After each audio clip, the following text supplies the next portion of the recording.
a sin that many modern games commit is that there is a layer of filth on top of the core gameplay, usually RPG elements or mechanics that aren't very convenient. Ultra Age is a perfect example of this. An action game made in Korea by 4 guys with the help of another studio to help with the assets. This game was released in September 2021 for the Switch and PS4, and in the future is going to be on PC. There is a demo in all those platforms, so I encourage you to play it. The footage you are seeing is from the Switch version, and I think that it plays great. It's 30 FPS, but they are perfect 30 FPS, so I don't have any problems with the performance. But anyway, what's Ultra Age? It's an over-the-top action game. Pressing one button you have your standard combo, and pressing another button you can do a more powerful attack.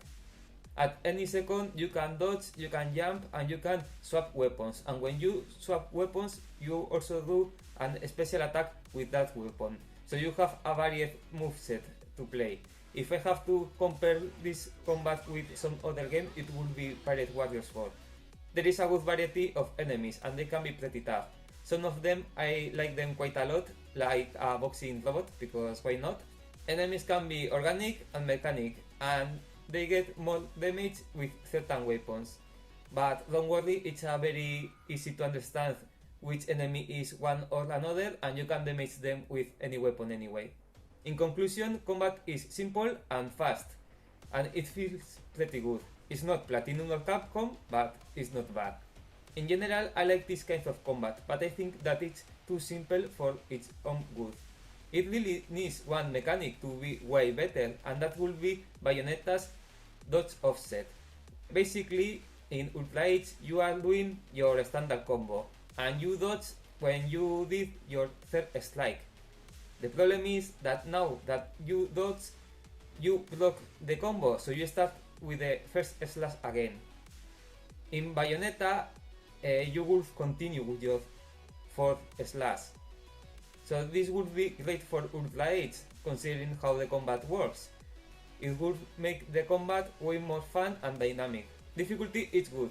You can learn the patterns of enemies and bosses are varied and fun to fight, except for one.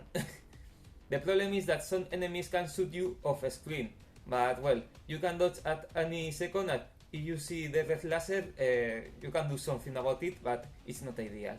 About exploration there isn't much to say. The game is a corridor and you can find some stuff, but there isn't much to explore.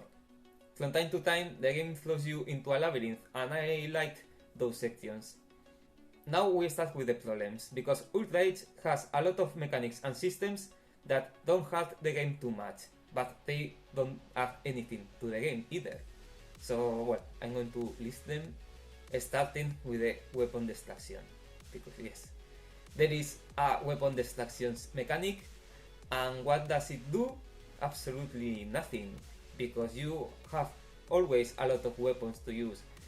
Them breaking don't add anything to the game. You can have up to 15 weapons of the same kind, and when they are about to be destroyed, you can unleash a special attack. But if you wanted to have that special attack, you could have a bar that fills when you deal damage with that weapon or something. There is no need for the weapon destruction mechanic. I never got to a point where I was about to be without weapons or without a weapon of one kind. Again, it doesn't add anything to the game. Holding a button to pick up stuff.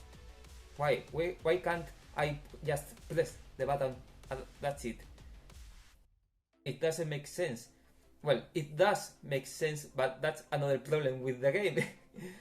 you have chips to upgrade your character. So for example, you have a plus 10 damage chip, and you get a chip that is plus 8. So it's worse than the one you have, so you don't want to pick it. But why do you have the ability to replace your chip for another one that is worse? Why doesn't the game just ignore it? And then the upgrades, which they also don't add anything to the game. The game isn't very long, it's about 7 hours, so you are more time on menus for what? Improving the damage of the weapons? Why isn't the game balanced around a fixed number? I don't really get it neither. There is also an upgrade for your hook, because yes, there is a hook in the game that I didn't use very much, and with that hook you can get the items on the container, so you don't have to hold a button. But that doesn't work with the stuff on the floor. And then there are the abilities on the D-pad. One heals you, another one makes you deal more damage, another one absorbs the crystals that are around you, and the last one makes you go 12 hours into the future. And two of them are completely unnecessary. What's the point on having to activate the crystal vacuum? Why doesn't the crystals go to your character automatically? And why doesn't it work with another items like the weapons? Because you get weapons on the floor and you have to hold the button to get them. Why? What's the reason? I don't get it. And the going 12 hours into the future doesn't make sense. This is used to reset the containers, but you don't usually need to do that to get more weapons, because you are always overflowing with weapons. And it doesn't make any sense in the story, because in the beginning of the story your robot is saying that you have 1 week to complete this mission. So it doesn't make any sense that you are going to go to the future and waste time. Why is this here? There is probably more that I'm missing, but yeah, there are a lot of mechanics and systems that don't add anything to the game. And well, another miscellaneous problems I have with the game is that the autolock system, because it's automatic and sometimes the game is locking one enemy but you are pushing the stick to the opposite direction and your character is attacking the one that is locked. This is not a huge problem, but it's a problem. And another complaint that is very minor is that the main character says damn too much. And I don't have anything against swearing in video games, but I don't know, here it feels very cheap and very unnecessary. And about the story, I didn't care. I didn't care at the beginning and I didn't care at the end. They love to throw names about characters that you don't see. Like Sub Flanagan says, I wish I understood why. Why should I care? There are some cinematics that try too hard to be cool, but they aren't cool. They have something missing, maybe sound effects, I am not sure, but I think that they fail a bit. And about the music, I didn't even feel it. I am not even using music from the game in this video, well, because I haven't found it. Okay, I've been bashing this game a lot, but I actually like this game. It's just that there is a lot of mechanics and systems that don't add anything to the game.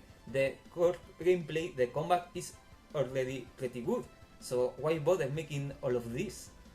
But it's also true that by the end of the game I was getting a bit tired of the combat, but it wasn't a problem because the bosses are that good. To finish this off, Outrage is a pretty good game. It's a game that was released without any fanfare, and it's also a perfect example on how to over-design a game. But considering this was developed by few people and that it has boxing robots, I think that I can forgive a few things.